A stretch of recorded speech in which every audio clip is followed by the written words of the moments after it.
It's an Archaeodeath interview with Jen, the archaeologist. Archaeodeathlings, welcome to another Archaeodeath interview, and this time we're in the presence of TikTok stardom with Jen, the archaeologist on TikTok. Jen, it's lovely to see you, and thank you for joining me as part of this interview series. Would you give yourself a proper introduction for our viewers and listeners? Hi, I'm Jennifer. As stated, I post archaeological educational content on TikTok. I'm a grad student working on my PhD in archaeology, of course, and I'm happy to be here. Oh, it's wonderful. And yes, you're not only a TikToker of high repute and fame, but you are also doing serious stuff. And I remember, I think you were just going to do your master's when I first started following you on TikTok. And then now you're a big bad, a doctoral researcher. So it's really exciting. I mean, obviously, I'm sensitive to the fact you're in the middle of ongoing research. We don't have to make that a main focus, but I'm keen to hear about what you're up to, but I equally understand, you may want to keep things on the back burner for that. But I mean, it's great to have you here, and I'd love to hear a little bit more about how you got to be you, because a lot of our viewers and listeners are, archaeology students, and I'd like to sort of make sure people have a sense of how people get into this whole thing. Yeah, I mean, literally as a child, I just thought it was cool, and then I sort of never changed my mind. So I mostly grew up in Michigan, but like for 4 years of my childhood, I lived in Arizona. And in Arizona, like archaeological sites are really easy to find because there's nothing obscuring the surface. So there's a lot of surface scatter to be found. And like the sites are like, I remember we visited a ancestral Puebloan site. That's one of the ones that are like built into the wall of a cliff.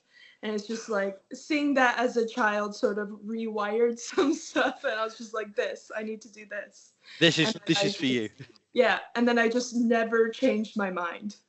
So That's really interesting. I mean, site visits as children, I think I say the same about myself. I can't give you a single site, but it's such an important formative aspect of whether it's a local ruined building or just anything in your local environment, or somewhere you visited with family, or it provides that inspiration that never goes away, doesn't it?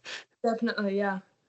So I mean, so you this got you started off, and you did sort of undergraduate anthropology, of which archaeology is a part, and then masters. Was that like an easy progression through, or did you have stops and starts on the way? I mean, so I did the undergraduate and I was like, great, I'm going to go straight into my master's. And then I didn't get in anywhere for 2 rounds of applications. And then the third time I applied, I got into where I went to do my master's, which was the University of Waterloo in Canada. So I was technically an international student, which was interesting. And then from there, went straight into my PhD. Fantastic. And you've moved back to the States for the PhD, of course. Yes. Fantastic. I'm in Missouri now. Oh, right. Okay. And what's the focus of your doctoral research? As I said, I'm sensitive to the fact it's ongoing and might change. Yeah, so I came to the University of Missouri because they have a research reactor, an archaeometry research laboratory. So I specifically mostly work with XRF, so X-ray fluorescence, which is a fancy laser gun that tells you what elements are in something. And so then you can sort of look at questions of trade or migration through that, because you figure out where the artifact came from because you can match it to its source. And then obviously you know where you found it. So somehow it got from point A to point B. And so my university actually allows, instead of like one big PhD that's like a book, you can do like 3 publishable papers. And so each one I'm going to be looking at a different material and analyzing it through XRF. So wow, so the method is the connector, the link between the 3 materials. Have you decided on the materials yet, or is it still in the air? Yeah, so the first one is going to be obsidian, because that's the one that we know it works with. So that's the one, that's the easy one. So that's where we start. And then my other two materials are chert and ceramic. And both of those, it's a little bit more questionable on whether it works with that. So those ones will be more looking at, does it work? Like questions of how applicable it actually is as a method for those materials. And are you looking at the same collection of assemblages sites, or are you using different, for different materials, different case studies? So it's going to be different studies. A certain amount is like, it's what is available to me that's like easy and already sort of been analyzed. So my advisor, because he does work sort of all over because he's also a methods heavy person. Yeah. So he's been doing work with Japan a lot lately, and that's where I'll be doing my obsidian with, is stuff from Hokkaido area in Japan. Wow. Yeah. And then my chert study is Northern Plains. So stuff from like the Dakotas and Nebraska. And then my ceramic study will be in the Southwest. So very sort of all over the place. But you come to this methods, well, I mean, I would call that, my instinct would be to call this an archaeological science PhD. Would that be inaccurate? Yeah, so it's definitely archaeological science, archaeometry, although it'll still technically be a anthropology PhD. Okay. I don't know how things work in different places, but yeah, that's really cool. So, I mean, you come to the subject with a real wide range of skills. So the ability to, drop into those different geographical and chronological, case studies is something that will be perhaps less problematic than some people who perhaps only worked in a particular region, I guess. Mm-hmm. Yeah, so obviously I'll have to be doing a certain amount of background work for the cultural context, but given that the latter two are focusing more on does the method work, I won't have to have super in-depth cultural knowledge. I'll just be, in both cases, I'll actually be building off previous neutron activation analysis studies. So like someone did the cultural stuff and we have the NAA data already sort of known. And so I don't have to rerun samples through NAA, which is a more reliable method. So we already have that data, which gives you more precise and more accurate and also a wider range of elements. So that data is like the gold standard, really. And so I'll be comparing XRF to that. So the XRF advantages is portability of the equipment and anything else? Accessibility. It's way cheaper. It's cheaper, sorry. Right. Yeah. And there's a lot less places that do NAA because it requires a nuclear reactor. Of course, so there's not a lot of places that still do it. My university being one of the few places that still does it. So that's why people might turn towards XRF a little bit more. Technically, NAA is also a little destructive to the artifact and whatnot.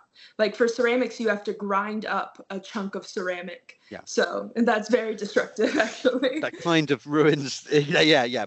This is stuff I've read up on and I teach, but then I forget immediately. So it's great. I mean, not only for my audience, but for me, I forget these things. So I haven't worked with them myself. But that, this is really exciting stuff. And so you're really in the early stages, aren't you? Really, I think you. Yeah. Yeah, so I've done 2 years, which are like I have to take the required courses and all that kind of stuff. And so this semester I'm doing my comprehensive exam, which is like hypothetically ensuring that I know everything I need to know in order to do the research portion. Yes. And so then from there, I'll start the actual research portion. Although, again, I already know what all the 3 things I've already done and have done some like preparing work for those.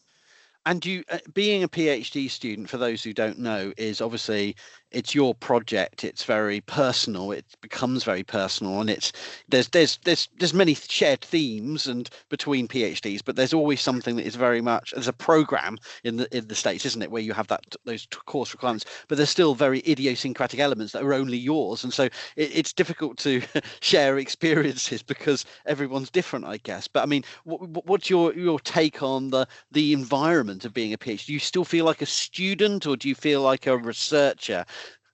It's a little bit of both. It feels like a sort of limbo space, honestly, because especially at my university, certain classes will be cross-listed, so Right. it'll be both undergraduate and graduate level. So I'll be in classrooms with like undergraduates, and I'm 27, so it feels very odd, I guess, because Yeah. you're around a bunch of like 20-year-old, like young 20-year-olds, I guess. Yeah. I'm still a 20-year-old, but. It's Yeah. it's just it feels very odd sometimes. You're the senior, but no, it's really that's an interesting point, isn't it? But you've already been to conferences and things, haven't you? I remember you presented a poster at a major conference recently. Yeah, so the Society for American Archaeology, which is like the big one for North Yeah. America, really. I've done 2 posters for them in Okay. the past 2 years.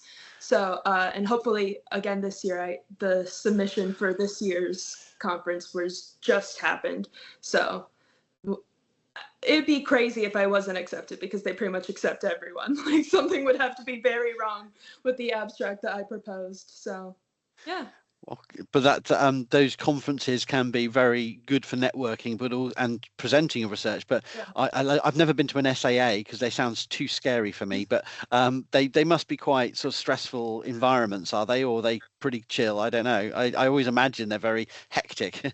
Yeah, it's very busy. The poster sessions aren't really too bad because you get like a 2-hour slot where you just sort of stand in front of your poster and people come and ask you questions. And as long as you know your material and can answer those questions easily, it's not too bad. But you haven't, yeah. The actual presentation sessions are a different beast again, I think. Yeah. I've avoided those thus far. I'll probably do one of those once I have one of my actual like papers figured out. Well, I wanted to ask about your research and your ongoing work, but also about your TikTok success, which is just such a I think you're one of the first people I've followed, and I just kept following all the videos as much as I can and enjoying it, and it's been such a joy to see people interact and how popular you are. But I'd love to learn why you did it and how, and what you cover really for those who haven't come across your stuff yet. Yeah, I mean, it was the pandemic, like that's when I really started making videos. Like I had an account and I maybe posted like a couple here or there, but I hadn't really like taken it seriously until I got bored during a pandemic, and that was like in between my undergraduate and my master's. So it was before, I was back in education. So I was just sort of like wanted to still talk about archaeology, but didn't really have an outlet for that. And I feel like TikTok felt very accessible as an outlet for that because it was just short little videos. I didn't have to do a ton of research. Obviously, I still do research, but I'm not like writing a paper, like it's more short form. And yeah, it was fun for me. It's still fun for me. I'll probably stop if it becomes not fun, but it's just a fun little way for me to share fun facts, and I like doing that in general. And of course, you do a wide range of general archaeology and new discoveries across the world, far Mhm. broader than I try to keep much more restricted but I'm just really in awe of the range of stuff you do. But I also love some of your themes, of course, because one of the things you've just kept going with is the UNESCO World Heritage Sites, Mhm. which how far have you got with that now? I've lost track. I did take a short little break from that, and I'm currently still in that break, just because Fair enough. like it takes so much out of me a little bit. That's one of those series that's like a lot more I don't know, involved. But over the summer, I sort of took a pause because I was busy during actual digging over the summer. But that series, I just thought it was interesting, and I'll definitely continue doing it. Probably quite soon. But yeah, I'm hundreds in at this point. I think so I'm going alphabetically. I started with the US and then I did Canada and Mexico, and then from there I went alphabetically. And so now I'm on Germany. The last 2 I did were the first 2 of Germany. And so I still have quite a ways to go because is pretty high in the alphabet. So I'll be doing this probably forever. Hang on. So where does the UK is U, or is Yeah. it B for Britain? Okay, you're not doing It's Britain and UK. Ireland separately. You're doing right. Yeah, okay. Ireland, and then will come before GHI, and then well, I'm looking forward to the UK because obviously that's my home territory. But it's really fun when I see sites I've visited and go, oh, but it's rare because I haven't anywhere. But it also feels sort of very, I wish I could visit all of these, but I never will. But there's so many. It's amazing. There's over 1,000, so never be able to see them all. And some are on like isolated little islands in the middle of nowhere and stuff. So, yeah. But it's a great way to showcase. I mean, and you've talked about the biases, obviously, that this is not just a neutral set of sites. That you haven't like. If you watched one of your videos, one, not me, but one might be forgiven of saying, "Oh, this is just focusing on certain bias," but you've tackled that, haven't you? That there's more in certain areas, and this is all to do with geopolitics and da da da. So I like that fact is you can get the basic or neutral information, but you do provide that wider academic context to heritage and archaeology. So that's what I love about your content. And I tell you, one of the other things I really loved, and I don't know if you did it for every state, but I love the there isn't a state artifact for, but if there was, I love that because that sort of is a way of getting people in their regions to engage with. That was popular, wasn't it? Yeah, I'm still continuing with that one as well. The most recent one, I was struggling finding one from Idaho. So I actually reached out to the Museum of Idaho, which is like the state museum. And one of the people there was like, here is all the research I have on this site that they think is very cool and that museum has worked with a bunch, and like just gave me a bunch of sources. And so that'll be my next one. And that was very kind of her to just straight up just like, here's everything I know about this site, and here's why you should choose it, artifact from that site. So that was a very fun experience for me as well. Have you thought, and I shouldn't really ask this in part of the interview, but have you, because it just came to my mind, have you thought that there's a publishing contract there? There's a book you could do, because that would be. Maybe. I'm in grad school, so I don't know if I have time at the moment to do a whole separate book. But yeah, I've thought about like different things, because like obviously I write all the time as a graduate student, and I'm like, I could write something, I think. And I've thought of various different topics I could maybe, write a little something about, but that's after grad school, I think.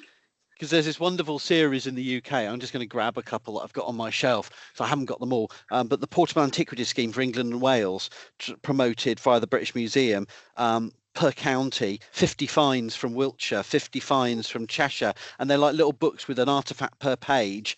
And just showing you the metal detected finds that have been responsibly reported, and then but I just thought there's a wonderful little sort of like popular book there, but it gives you some like artifacts from 1 per state or 5 per state that you could, or 10 per state, where you could do it at any level of, but anyway, I just came to mind. I just thought I'd ask that, but yeah, I mean, I think there could be. It's just I don't think I have the mental capacity to do it until after I'm done writing, my various thesis papers. And one of the other themes I wanted to ask you about, and I don't know if you would self-identify with this as a commonality through your TikTok videos, is you deliberately focus on the mundane, whether it's architecture or particularly artifacts. You're looking at and I love the fact, I mean, little fellas and little guys, you love your animals, which is one subset of that, but just the objects that show the human person, like the gnaw marks on the knife you just did on the leather work from Bergen. Was that Bergen in Norway? I think so. Yeah, and or at least a medieval find from Norway where you've got someone had to, grab hold of it with their feet. Just that personal objects that take you into the past. I think that's really great. Is that a theme you would recognise, or is that not a fair representation? I think that is. I think there's so much like already focused on the internet, already focusing on like the big wars and all that kind of stuff. Yeah. I'm just, that already exists. I'm interested in like, I want to see the humanity in the past, because so much when we focus on the big events, you sort of lose the people and how those were people who had, the same sort of complex lives and thoughts that we have. Yeah. And I like that kind of thing. I think that it feels more connected, like it feels like I'm looking at real people instead of just sort of this abstract concept of a past. But you've got to tell me more about this little fella's little guy theme, because you obviously love animal represented toys and amulets and what we know, obviously objects we don't really know whether everyone's a votive object or ritual object, but but it's the animals you love, isn't it? Yeah, I mean, I have like little guys all around me right now, just on my various bookshelves and stuff, because like I think I'm drawn to those in my real life, as I have all sorts of little figures like that. And so I think just seeing that reflected in the past feels good, I guess, because I mean, if I had to make a vase that I was going to use every day, I'd probably make one that had, like an animal head spouting out. Like if I already had to do it, that's how I would do it, If I already needed a vase, I'd make a vase that was like an animal spitting. That seems fun. And the people in the past clearly shared that sentimentality.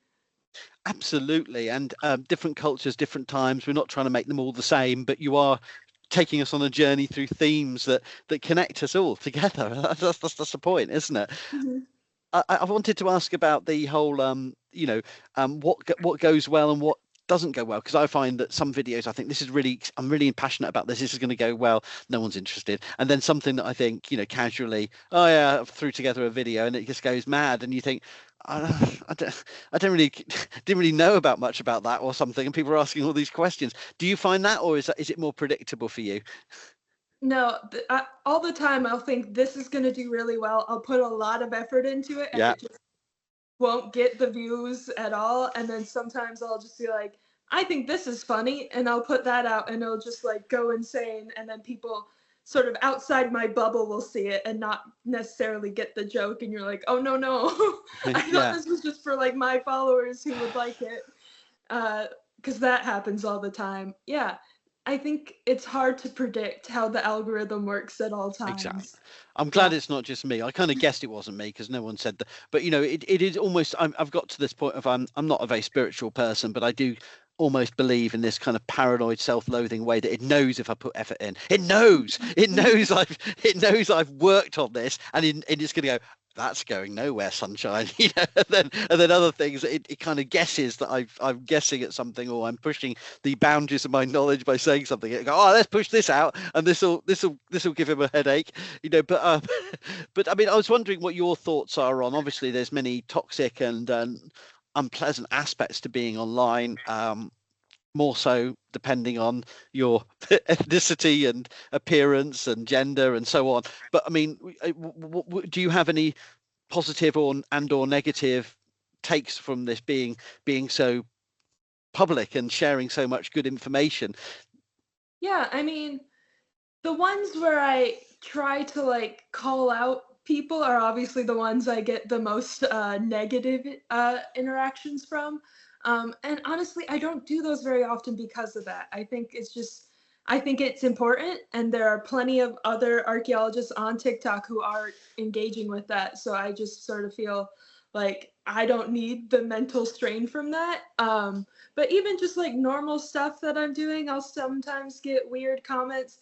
Part of it is being a woman on the internet, and the interaction of certain men about that is gonna be weird no matter what I say or do. But yeah, I mean, I think I've cultivated a certain like good group of people who regularly engage with my content. Like there's usernames and like profile pictures that I recognize and have like good mental feelings about when I see them, because I know they're always going to say something nice to me, and that feels good. It's encouraging at the least. But yeah, I mean, it's the internet. You kind of have to have a thick skin, and I've been on the internet for probably longer than I should have as a child. Like I might have gotten onto some places where I shouldn't have when I was younger. And I think I had already sort of developed that skin a little bit. I had already sort of thickened it up before I started doing this. And I think I kind of went in with the expectation that it was going to be, not all good all the time. Nothing you can't handle, but it never goes away is the problem I sense, and sometimes it upsets me, and in ways that I can't predict because it's coming from an angle that I hadn't anticipated, and that can be worse. It's not the severity; it's just sometimes it's the person or the angle, and I feel, oh my God, whoa, and then and I think, oh, I'm being tough, and then you go, it puts you into a down spiral. But I think it's giving yourself breaks is, and as you rightly say, having certain topics are so hot that let someone else handle for a bit. Like I've done my bit I've done a few videos on Graham Hancock and stuff like that, but I don't care. I don't care enough about that stuff to make it my thing. So, but or ancient aliens or whatever. I mean, I can't mentally do it, and I don't really care enough. I haven't got the investment in it but I have my own little areas of things that I perhaps talk about too much, and I just oh, I'm so sick of this topic now. Why am I still doing this? Well, because there's someone asking about it, and you sort of end up in this loop, don't you? I suppose. But I love the good, clear. Here's some cool stuff. Videos are perhaps the best way, but there's always weirdos. That's the problem, isn't it? Mm-hmm. Yeah. So I wanted to ask you about, because I've been asking a number of people about TikTok, and this is one of my themes. Obviously, I do burial archaeology or mortuary archaeology, and it's particularly sensitive in areas with indigenous communities. But this is a global app, and we have a global reach. I mean, how do you handle that aspect of not necessarily skeletal material or mummified human remains or anything like that? Because I think we all are very careful about making that at least as minimized as possible, if not absent. But about any sort of sensitive themes, how do you go about it? What's your philosophy in dealing with such sensitive areas of archaeology? I mean, certainly at the very least, if I'm going to bring that up, I need to make sure that it's educational. So Yeah. like not just bringing up for like clicks or views or whatever, because I mean, there is a certain level of like that stuff is very interesting to the public, but I want to make sure that if I'm bringing it up, there is a reason. And also if I'm going to show remains for any reason, again, that has to be for an educational reason. Like I have to be showing something particular and pointing something out about that. And then also I give warnings before I do that. Just because like, that's sensitive for some people. They don't want to see that. They don't want to engage with that. So I make sure, hey, this is going to happen. Make a choice on whether you want to engage with this sort of content. I think that's very important. Also, if it's like a remain that, like in North America, lots of Native Americans don't want any Native American remains displayed at all. So I just never show any actual remains from North America. And if I'm aware of that being a thing for another culture, of course, I'll follow the same sort of thing. That's very clear and straightforward and sensible. And I mean, I must admit, in the first 2-3 years on the app, I didn't show any human remains at all, and I've loosened that a little bit with warnings, and because I think people do have it, but I can't. I could easily just do hardly any videos at all, but just do here's another gruesome grave, and I've got reports full of them. But I just try to keep it to the minimum, because as you say, it's just I don't want my content to be just a gruesome fest of things that disturb and upset people. But that, sadly, that is the type of stuff that people want. But I think we all have to make choices about have integrity over popularity. Yeah. I suppose that's the point, isn't it? Yeah I mean, go on, sorry. I was just gonna say that, like, I feel like in undergrad I learned that, like, hey, if you ever post a picture with remains as an archaeologist, you'll be like blacklisted. That's very much a thing in North American archaeology, that if you are posting remains on like social media, you will be, not hired ever. And so like I knew that coming in, that like that was something that, was very much a big talking point, rightly so, in my field. And so I've definitely, that colored my approach when I first started. And I also think when I first started, I wasn't as sensitive as I should have been. I mean, I was fresh out of undergrad, I wasn't, so enveloped in this world quite yet. And so I feel like I definitely did learn and grow and change things since I first started. So I'd love to hear if you have any, and maybe it's an unfair question, if you have any final thoughts or reflections on the future of archaeology online, doing this digital work. Obviously your priority is doing a great PhD and building your career offline, but I'd just love to hear your take as obviously a younger and more enthusiastic and less jaded individual than I am, about where is this going? Is this going to be a temporary fad of one platform and then something else will replace it? I mean, what's your sense of things?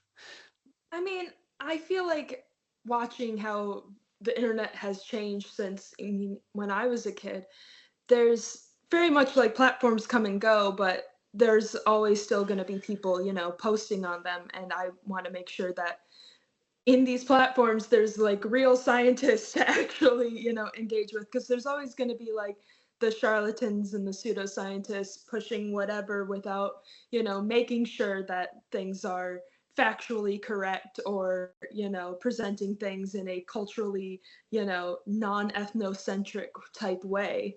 So I think it's important that professionals engage with people, and I feel like academia doesn't do that enough. Particularly, interestingly, a lot of this has been colored by my master's was in public issues anthropology. Like specifically, it wasn't just anthropology, it was public issues anthropology. So like the whole of my master's was about how do we engage the public with what we do. And I feel like that definitely colored my opinion of this and cemented how important it is. Yeah. And then for the last SAAs, my poster was on basically pseudo-archaeology on TikTok and how it gets pushed by an algorithm. Because Yes. I trained fake accounts. I made like 5 dummy accounts. Yes. And, yes. Went through the archaeology hashtag, liked the first 100, and like documented if they were real archaeology or like pseudo-archaeology, and if they were pseudo-archaeology, what kinds. And then I went to the For You page and did the same thing, recording every archaeological history related video. And the hashtag, almost all real archaeologists, many of them we're mutuals with, I'm sure. And then you go to the For You page, and almost right away just gave me so much pseudo-archaeology. Yeah. It's just like, in a way that was very disheartening. And it's just like, that I think has further cemented how important this kind of thing is. It's just like, we need to have real archaeology that people can find and interact with. So that stuff maybe gets toned down a little. I don't know. That was just something that has further confirmed the need for people like us posting the stuff we kind of post on the internet. I mean, it is very demoralizing, but also, as you say, it shows we need to be doing this so that at least people who are looking and want a bit more can find out something, and that's, yeah, it's just so demoralizing. And I mean, I'm feeling going in circles sometimes with issues, and you go, no, that's not how it is. And but but you've got to keep plugging away. And I think having a foot in the door is important, isn't it? Like there's a go-to person. You're one of the go-to people, and you may not want to address every question that's thrown at you, but you're there for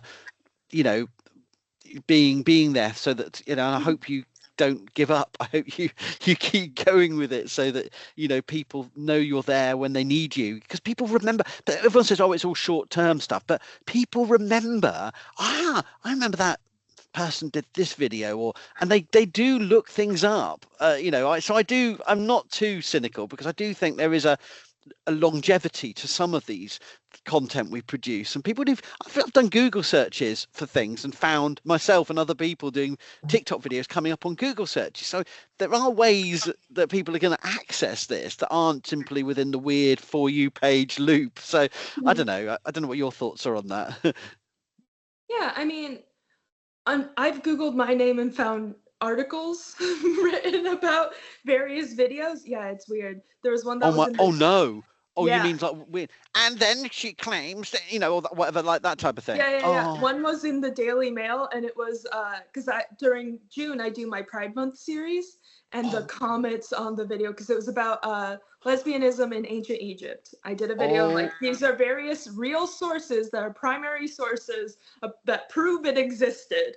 And then they did a whole little thing, and the article itself was fine. Like nothing was shady written about it. They were just basically summarizing my video. But then the comments on that were, I didn't find a single good one in there. I had to stop after a while. That was one of those things that was like not healthy. I'm just not gonna acknowledge that at all. I mean, the Daily Mail is easily castigated and should be castigated for some of their content, but the comment sections are a cesspool, and some of their articles are vile. But equally, like it or not, they do a lot of articles that are quite neutral and do address issues, and they leave it up to the audience to make their prejudices known, which I'm not saying is a good thing, because in that case it's horrible, but at least I didn't know about that. That's really good. And the pride stuff you do has been consistent each year, and really important. I think is that people see that as a component, and I don't know if there's anything else you want to say about that, but that's a really great aspect of the range of things you cover, and that people are so happy to suck up misinformation that gay people were invented in the 1960s, or at least in their minds they have these kind of nonsense like yeah, I think a lot of people in America, it's its own mess. Specifically, like right-wing folk in America think that being gay is a recent thing, and it's only recent that all these transgender people have existed. And I'm showing all these examples of like, no, here's a whole bunch of cultures that had different gender presentations and third and fourth genders and all this kind of thing. And it's interesting to see how mad people get about being presented with evidence. It's like written documents and all sorts of like real evidence that these things have always existed, and just saying you're wrong because of XYZ. Like one of the ones that I still get comments on from this past June, I did a video about this discovery on an island off the coast of Greece that had basically a carving that had two male names, and it's basically so-and-so mounted so-and-so here. So it was two male names. So very clearly just like two guys up on a mountain doing their thing, and then carving it into a rock afterwards. And people being like, but was that really gay? And like people still trying to find excuses for why that's not proof of like past queer relatives, even in ancient Greece. Like it's not it's like I'm sorry, I just find it is just deeply toxic and weird and laughable, but also pernicious and pervasive. And I mean, it's not about sexuality, but I remember this comment on a post I did about people of color who were in Britain before the modern era, or literally. And I remember someone writing this comment that I didn't do a video because I didn't want to mock them, but they said, I don't remember any black people in Britain before 1947. And I was thinking, well, how old are you? I mean, what do you mean? You were like here in like 1890, you were there sitting there watching the like they're this I did prosthetic memory, like these some of these characters online haven't realized that just that they're consuming so many filmic memories and traditions of representation from our popular culture that is reality. And if they haven't seen a Hollywood representation of it, then it wasn't history. And you can't unpack that, and there's no way you can get through that easily. But my word, yes, it is pervasive, and it's difficult. So I'm glad you're breaking down that stuff and challenging that across the globe, because that's the thing you do so well, is that global reach. Yeah, I mean, I think just because my research is so narrow, I kind of want to know what else is happening, which I think is why I find all these stories from other places. I also like keep up with there's a couple of archaeology specific news sites that I'll just go through and update and be like, what's the news story that you have found? And if I find something interesting there that I want to share, then I will do that. So. Oh, that's very, very diligent of you. I must admit, I'm hit and miss with that. And I usually hear from comment sections, people go, have you heard about this? And I go, Oh, I don't really want to have to look, and then no, I do. I mean, but it's just like reacting stuff. But it's very diligent of you. Well, I've kind of finished with my questions, but I don't know if there's any other final points you want to raise or any thoughts you want to share. I can't think of anything off the top of my head right now. I think we've covered so much of what I do. I don't know what else I'd say.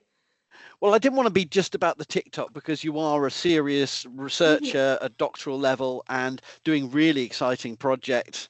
A project, but with subsections of it. And I look forward so much to seeing how that develops, and your presentations at conferences and publications that are going to come out. But also well done also for staying at it with the TikTok stuff, because I think it is important. And I think there's only a handful of us who have, for different reasons and contexts, managed to get some kind of regular big presence, or not big, compared with the big, but at least some foothold.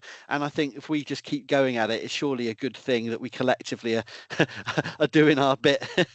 And so just, it's been really lovely talking to you, and thank you so much for joining me for this chat. And we'll put in the description links to some of those videos, and I don't know about putting the Daily Mail article, but it depends on your view on it. But the point is, so people can find out more about you and your online work and your ongoing research.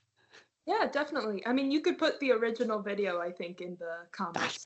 That's probably for the best. Instead of the Daily Mail one, that might be the better option. That would be my preference. But thank you so much for joining me, and just best of luck with everything you get up to in the future.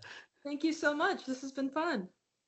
Follow ArchaeoDeath on YouTube, TikTok, WordPress, and a host of other social media.